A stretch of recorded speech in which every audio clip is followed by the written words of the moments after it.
tumekuwa na issue mingi sana ya insecurity. Ukienda hapa Kilimambogo Police Station, ile ubi mingi utapata hapo ni ya makesi ya huku ya wizi.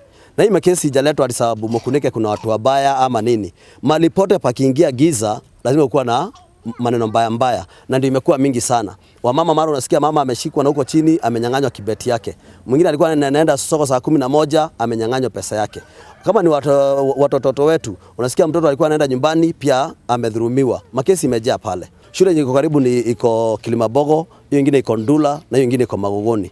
Uwazi risk mtoto wako atoke na giza hapa ndio afike kwa shule on time na ujui kipopotamus itakuwa wapi ama wezi. Huko kunakuwa na mambo mingi sana according to insecurity. Kwa hii area yetu ya Mukunike kumekuwa viboko wanatokea masaa ya asubuhi, usiku, imekula watu wameaga kwa sababu ya viboko, watoto kuchelewa kwenda shule na ni kazi yake.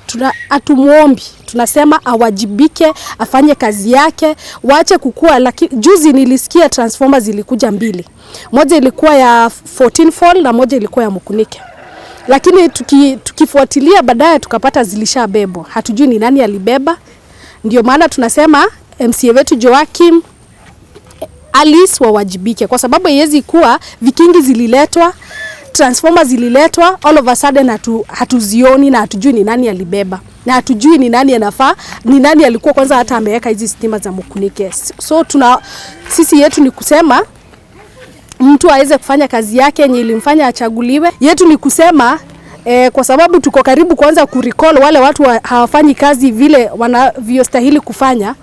Sisi tunaelewa na tunaelewa kila kazi ya mtu yenye anafaa kufanya na tutaanza kuwa recall one by one.